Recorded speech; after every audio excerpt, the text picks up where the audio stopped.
Nous allons donc passer maintenant au dossier numéro 2. Ce dossier va nous permettre à la fois de bien parler de l'item fièvre du nourrisson et fièvre de l'enfant, mais va nous permettre aussi de faire un point rapide sur l'ensemble des infections pédiatriques. Alors, tout ce que nous allons dire ici va concerner la fièvre du nourrisson, et puis nous parlerons un petit peu de la fièvre de l'enfant à la fin du dossier. Première question, donc on vous dit que cet enfant âgé de 15 mois a de la fièvre à 40 degrés 2 et que vous débutez l'examen clinique de Louis. Question numéro 1, quel signe de gravité propre à la fièvre, c'est-à-dire aux symptômes et non à l'étiologie, vous recherchez? Alors effectivement, devant un enfant qui présente de la fièvre, la première chose à évaluer, c'est s'il existe des signes de gravité propres à la fièvre et non pas à son étiologie. Il existe 3 signes de gravité propres à la fièvre. Le premier, c'est l'hyperthermie maligne, c'est-à-dire une température supérieure à 42 degrés. Le deuxième, c'est la déshydratation secondaire à la fièvre. Et les signes de déshydratation, nous allons en discuter dans le dossier numéro 3, mais ils sont rendus dans la correction. Et enfin, le troisième critère de gravité, c'est la crise convulsive secondaire à la fièvre. Qu'est-ce que l'hyperthermie maligne ? Alors, l'hyperthermie maligne, ce n'est pas la peine de trop rentrer dans les détails, mais grossièrement, lorsque la fièvre monte de façon beaucoup trop importante, plus de 42 degrés, il y a une sorte de cascade en chaîne où il existe une dysrégulation complète de la température centrale et qui va aboutir à des rhabdomyolyses qui peuvent parfois être fatales. Et là encore, il n'y a pas grand-chose à retenir pour vous, il faut juste savoir que c'est une complication qui existe. Nous allons donc passer à la question numéro 2. Quels sont les critères de mauvaise tolérance de la fièvre chez le nourrisson? Et là, cette question numéro 2 ne concerne que le nourrisson. Une fois qu'on a essayé d'évaluer s'il existait des complications propres à la fièvre, nous allons regarder s'il existe des signes de mauvaise tolérance. Alors, il existe un moyen mémotechnique. Ce moyen mémotechnique, c'est crèche. Alors, C pour un cri qui est anormal, aigu ou faible. R pour une réaction inappropriée, donc l'absence de pleurs, l'absence de réponse à la stimulation. Le E pour un éveil anormal, soit une agitation très importante ou au contraire une apathie. Le C pour la couleur, une cyanose, une marbrure, le teint gris. Le E pour déshydratation et enfin le E pour entourage indifférent. On se doute bien que chez le nourrisson, la sémiologie ne va pas être exactement la même que chez le grand enfant ou chez l'adulte, et donc on est obligé d'avoir des signes sémiologiques un peu particuliers, d'où ces signes de mauvaise tolérance à la fièvre. Il va falloir s'en souvenir car nous en rediscuterons après. Alors, on l'a dit, première chose à faire devant un enfant qui a de la fièvre, y a-t-il des complications propres à la fièvre? Deuxième chose à faire, puisque c'est un nourrisson, voir s'il existe des signes de mauvaise tolérance de la fièvre, parce que là encore, notre recherche étiologique sera un peu différente. Et puis, troisième chose à l'examen clinique, une fois qu'on a vu ces 2 premiers éléments, c'est de voir quelle est l'étiologie de cette fièvre. Et la chose importante lorsqu'on examine un nourrisson ou un enfant qui a de la fièvre, c'est de pouvoir éliminer l'ensemble des urgences diagnostiques infectieuses. Et c'est ce que nous allons lister ensemble au cours du dossier. Alors, question numéro 3, vous souhaitez tout d'abord éliminer un purpura fébrile. Effectivement, la première urgence à éliminer, c'est le purpura fébrile. Question numéro 3A. En cas de présence de taches purpuriques extensives et nécrotiques, quelle est votre principale hypothèse diagnostique? Donc, en cas de purpura extensif et ou nécrotique associé à la fièvre, le principal diagnostic à évoquer, c'est le purpura fulminans. Tous les purpuras fébriles ne sont pas des purpuras fulminans, mais il faut évoquer le purpura fulminans jusqu'à preuve du contraire. Et le purpura fulminans est secondaire à une septicémie à méningocoque. Il existe donc des purpuras fulminans sans méningite à méningocoque. Est-ce que ça peut être dû à un pneumocoque? La réponse est oui. Effectivement, le purpura fulminans peut parfois être lié à une septicémie à pneumocoque. Mais il faut tout de même se souvenir que l'étiologie principale du purpura fulminans, c'est la septicémie à méningocoque. Question 3b. Vous vous trouvez donc devant un purpura fébrile et vous évoquez un purpura fulminans, quelle mesure immédiate prenez-vous? Eh bien, la mesure thérapeutique immédiate à prendre devant un purpura fébrile, c'est une injection d'antibiotiques, d'une C3G, en intramusculaire ou en intraveineux, de la ceftriaxone à 50 mg kg. C'est une urgence vitale et chaque heure perdue en retard thérapeutique peut causer la mort du patient. Ça fait partie des urgences vitales en infectiologie pédiatrique. Une fois que vous avez essayé d'éliminer le purpura fébrile, deuxième étiologie à éliminer, la méningite. Donc, question numéro 4, vous souhaitez éliminer une méningite. Question 4A, quels sont les germes qui sont principalement responsables de méningite à cet âge? Eh bien, il y a 4 types de germes responsables de méningite chez le nourrisson. C'est tout d'abord le pneumocoque, deuxièmement, le méningocoque, troisièmement, l'Haemophilus influenza et quatrièmement, les virus. Une fois que l'on a dit la bactériologie et la virologie de la méningite, première chose, devant un enfant qui a de la fièvre, eh bien, comment évoquer la méningite? Donc, question 4B, quels éléments cliniques allez-vous rechercher en faveur de ce diagnostic? Eh bien, on va rechercher un syndrome méningé. Attention, le syndrome méningé chez l'enfant est identique à l'adulte, donc céphalée, vomissements, raideur méningée, signes de Kernig et de Brudzinski. Mais par contre, chez le nourrisson, il n'existe jamais de raideur méningée. Le nourrisson ne va pas se plaindre de céphalée. Donc, les signes qui vont vous permettre d'évoquer sont très aspécifiques.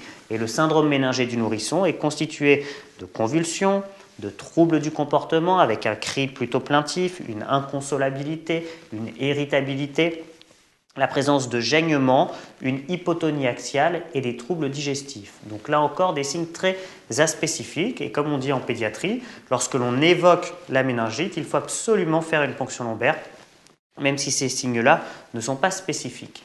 Une fois que j'ai évoqué ma méningite, eh bien, quel examen complémentaire va être indispensable pour poser mon diagnostic et pour poser mon étiologie de ma méningite? Eh bien, ça va être la ponction lombaire. Le point important, j'évoque une méningite. Première chose, ai-je bien affaire à une méningite? La ponction lombaire va m'aider à y répondre. Et deuxièmement, ai-je affaire à un pneumocoque, à un méningocoque ou à un hémophilus et donc je dois urgemment traiter avec un antibiotique, ou bien ai-je affaire à des virus, et dans ce cas-là, c'est une méningite virale que je ne vais pas traiter par antibiotique. Donc, je fais une ponction lombaire avec analyse cytologique, bactériologique et biochimique.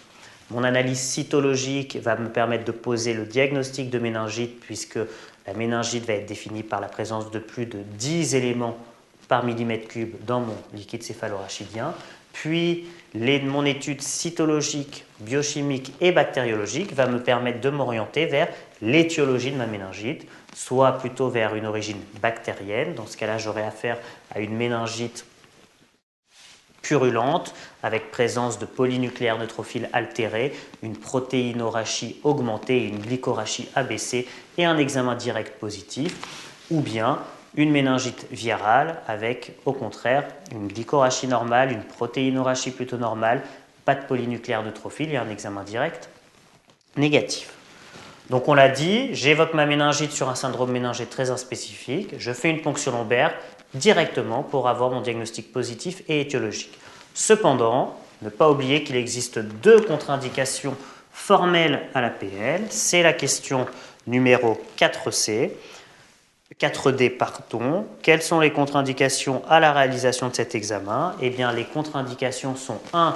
Les troubles hémodynamiques et deuxièmement, un examen neurologique anormal.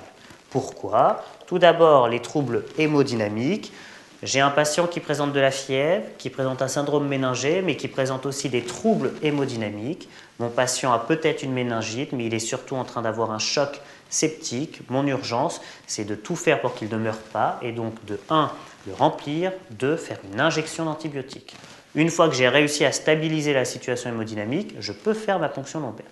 Deuxième contre-indication, on l'a dit, c'est un examen neurologique anormal. Pourquoi? Parce que si j'ai un examen neurologique anormal, je vais devoir évoquer une complication à ma méningite. Or, parmi mes complications à ma méningite, il existe certaines complications comme l'abcès ou comme l'empyème qui peuvent être responsables d'hypertension intracrânienne. Cependant, on sait que l'hypertension intracrânienne, lorsque je vais faire une ponction lombaire, va exposer au risque d'engagement et donc possiblement de décès au cours de ma ponction lombaire. Donc, en cas d'examen neurologique anormal, je suis obligé de suspecter une complication pouvant contre-indiquer ma ponction lombaire et avant de la réaliser, je ferai une imagerie cérébrale. Si mon imagerie cérébrale ne montre pas d'hypertension intracrânienne, alors je pourrai réaliser ma ponction lombaire. Donc on l'a dit, nous avons éliminé le purpura, fébrile, la méningite. Troisième étiologie qu'il va falloir éliminer en urgence, c'est la pneumopathie.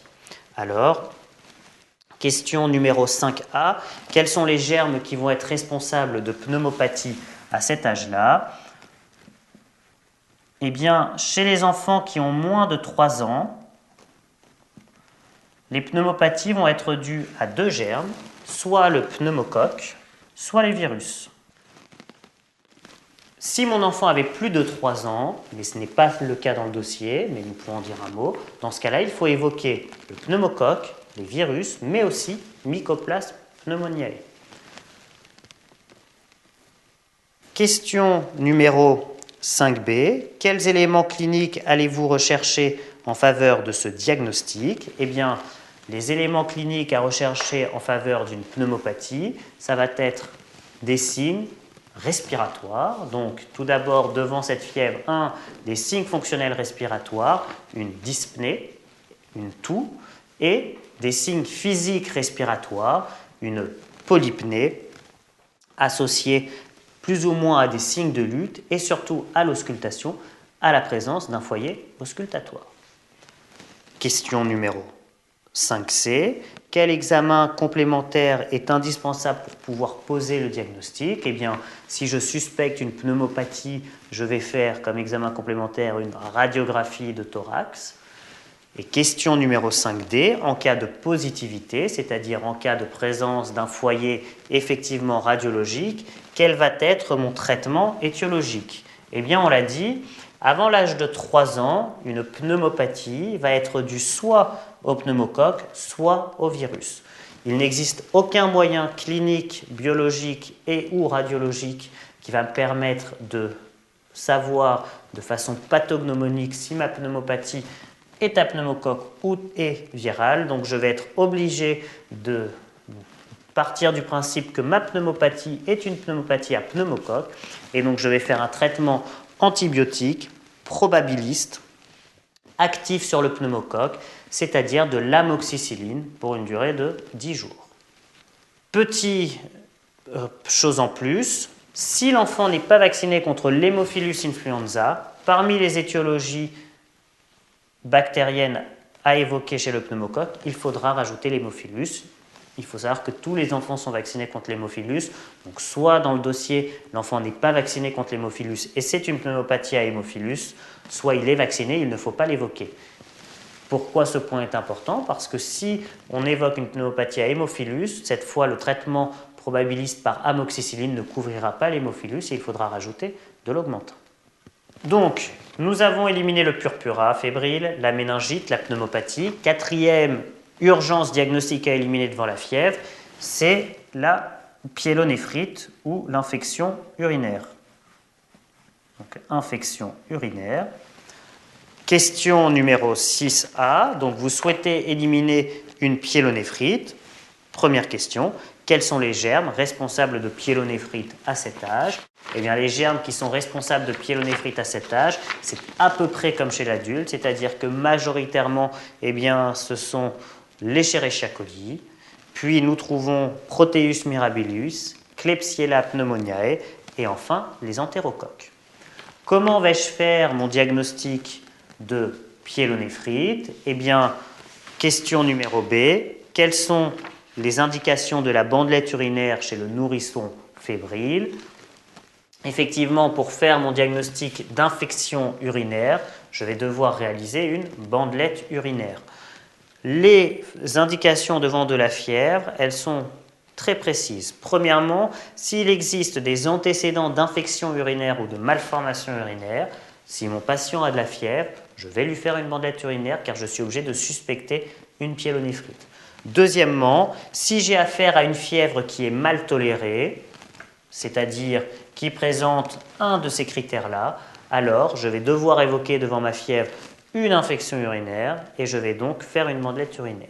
Troisièmement, si j'ai une fièvre qui est bien tolérée mais sans étiologie retrouvée et qui dure depuis plus de 48 heures, dans ce cas-là, je vais faire une bandelette urinaire. Donc, mes trois indications sont 1.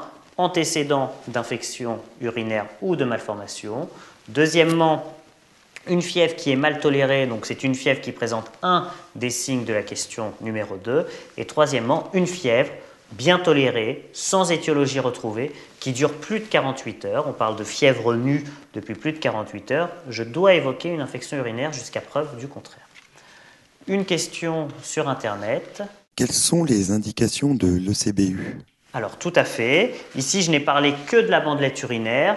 On l'a bien dit, pour faire mon diagnostic d'infection urinaire, eh bien, je vais d'abord faire une bandelette urinaire, donc une BU. Ma bandelette urinaire va avoir une très bonne valeur prédictive négative, ce qui veut dire que si ma bandelette urinaire est négative, je peux éliminer le diagnostic d'infection urinaire. Si par contre ma bandelette urinaire est positive, dans ce cas, le diagnostic n'est absolument pas certain et je dois faire un ECBU et c'est seulement l'ECBU qui me permettra de poser le diagnostic d'infection urinaire. Question numéro 7. Nous avons donc éliminé déjà ces 4 étiologies. Autre étiologie à éliminer, l'angine érythémato-pultacée. Question numéro A. Quels sont les germes qui sont responsables d'angine érythémato-pultacée à cet âge-là? Eh bien, les germes responsables d'angine érythémato-pultacée avant l'âge de 3 ans, ce sont toujours les virus. Donc, une angine érythémato-pultacée avant l'âge de 3 ans est toujours virale. Par contre, même si ce n'est pas la question qui est posée ici, après l'âge de 3 ans, eh bien, il faudra évoquer les virus, mais aussi le streptocoque bêta-hémolytique du groupe A. Donc, angine érythémato-pultacée avant l'âge de 3 ans, c'est une origine virale. Angine érythémato-pultacée après l'âge de 3 ans, c'est soit viral, soit dû au streptocoque bêta-hémolytique du groupe A. D'où la question numéro 7b. Quel examen complémentaire allez-vous réaliser en cas d'angine érythémato-pultacée? Eh bien, avant l'âge de 3 ans, et c'est le cas dans notre dossier, les angines sont toutes virales, donc je ne réaliserai aucun examen complémentaire.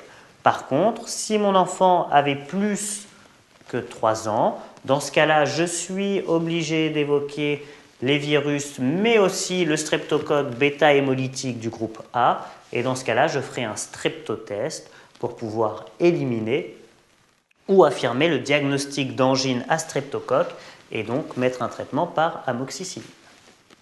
On passe ensuite à la question numéro 8. Vous souhaitez, après avoir éliminé ces 5 diagnostics, éliminer une otite moyenne aiguë. Donc pour ce qui est de l'otite moyenne aiguë, eh bien, évidemment, le diagnostic va se faire à l'otoscopie en regardant les tympans. Question numéro 8a. Quels sont les germes qui sont responsables d'otite moyenne aiguë? Les germes responsables d'otite moyenne aiguë sont au nombre de 4. Le pneumocoque, l'Haemophilus influenza, Moraxella catarrhalis et les virus. La question numéro 8b, quel est votre traitement étiologique en cas d'otite moyenne aiguë? Eh bien, avant l'âge de 2 ans, je suis obligé de traiter mon otite moyenne aiguë collectée. Même si certaines sont dues au virus, je n'ai aucun moyen pathognomonique de savoir si c'est une otite virale ou une otite bactérienne. Donc, je vais faire une antibiothérapie qui va être par voie orale, qui va être probabiliste, et qui va donc couvrir mes 3 germes, l'Haemophilus influenza, le Moraxella catarrhalis et le pneumocoque. Et donc, vous pouvez donner 3 antibiotiques, soit l'augmentin, soit l'Orelox, soit le Zinate, pour une durée de 8 à 10 jours. Et pour pouvoir évaluer si votre traitement a été efficace, eh bien, il faut vous donner 48 heures. Si au bout de 48 heures, il y a à nouveau présence de fièvre ou de signes otologiques, votre traitement n'a pas été efficace et dans ce cas-là, il faudra réaliser une parasynthèse pour connaître exactement l'antibiogramme de votre germe. Question numéro 9. Quelles sont les autres étiologies urgentes à éliminer à votre examen clinique? Eh bien, en plus de ces 6 diagnostics, il faudra éliminer tout d'abord une endocardite, puis il faudra éliminer une pathologie osseuse ou articulaire, donc une ostéomyélite ou une arthrite. Il faudra éliminer une infection cutanée, donc une dermo-hypodermite, et enfin éliminer une autre atteinte des voies aériennes supérieures à type de rhinite, pharyngite ou laryngite. Question numéro 10. Finalement, votre examen clinique est normal. Quel est votre diagnostic? Eh bien, si au terme de votre examen clinique, vous n'avez rien retrouvé de tout cela, alors le diagnostic à évoquer est celui de virose, c'est-à-dire une infection virale sans autre étiologie retrouvée. Question numéro 10. Quel va être votre traitement? Eh bien, devant le diagnostic de virose, on va donc faire un traitement qui est ambulatoire. Il n'y a pas de traitement étiologique puisque c'est une infection virale et donc on va faire un traitement symptomatique. Et là, je vais insister sur le traitement symptomatique puisqu'il existe une conférence de consensus dont je vous ai mis l'adresse internet à la fin du dossier qui parle de la prise en charge symptomatique de la fièvre. Le seul symptôme ici étant la fièvre, on va faire une prise en charge symptomatique de la fièvre. Et donc ça, il faut le connaître par cœur. La prise en charge symptomatique de la fièvre, c'est à la fois une prise en charge médicamenteuse et à la fois une prise en charge non médicamenteuse. Alors ici, tous les mots comptent. La prise en charge médicamenteuse, eh bien, ça va être un traitement péros, antipyrétique en monothérapie, du paracétamol à 15 mg kg toutes les 6 heures, c'est-à-dire à 60 mg kg jour en 4 prises. Et puis les mesures physiques antipyrétiques, eh bien, il y en a 3 qu'il faut connaître. C'est d'abord 1, bien hydrater l'enfant. Deuxièmement, le dévêtir. Et troisièmement, avoir une température qui avoisine l'enfant autour de 20 degrés. Et puis, comme dans toute question traitement, il est indispensable de faire une surveillance de l'efficacité et de la tolérance du traitement. La surveillance de l'efficacité, eh bien, ça va être de reconsulter s'il existe une persistance de la fièvre au bout de 48 heures ou si apparition de nouveaux symptômes. Avec ce dossier, nous avons bien dégrossi cette part infectiologie de l'enfant et puis surtout, eh bien maintenant, vous savez répondre à la question quel est l'examen clinique à réaliser devant un enfant ou en tout cas un nourrisson qui présente de la fièvre. On l'a dit, les différents éléments à chercher sont tout d'abord 1. Est-ce qu'il existe des signes de gravité propres à la fièvre, une hyperthermie maligne, une déshydratation ou des crises convulsives. Puis, eh bien, je recherche des signes de mauvaise tolérance de ma fièvre. C'est l'acronyme CRESH dont on ne va pas redire les différents items. Et puis ensuite, eh bien, je fais un examen qui va me permettre d'éliminer les différentes urgences diagnostiques. Donc 1, je regarde s'il existe un purpura extensif et ou nécrotique. Deuxièmement, je cherche un syndrome méningé. Et sauf que maintenant, on sait que le syndrome méningé du nourrisson n'a rien à voir avec le syndrome méningé de l'enfant et de l'adulte. Puis je cherche des signes en faveur d'une pneumopathie, des signes fonctionnels et des signes physiques respiratoires. Puis je cherche des arguments en faveur d'une infection urinaire. On l'a dit, ces signes sont très peu spécifiques et donc soit c'est une fièvre qui est mal tolérée, soit une fièvre qui dure depuis plus que 48 heures. Puis je regarde dans la bouche s'il existe une angine érythématopultacée. Je regarde les oreilles pour rechercher une otite moyenne aiguë. Je recherche une endocardite en auscultant le cœur et voir s'il n'existe pas l'apparition d'un souffle cardiaque. Puis, je fais un examen ostéo-articulaire complet pour éliminer une ostéomyélite ou une ostéoarthrite. Puis, je fais un examen cutané complet pour éliminer une dermo-hypodermite.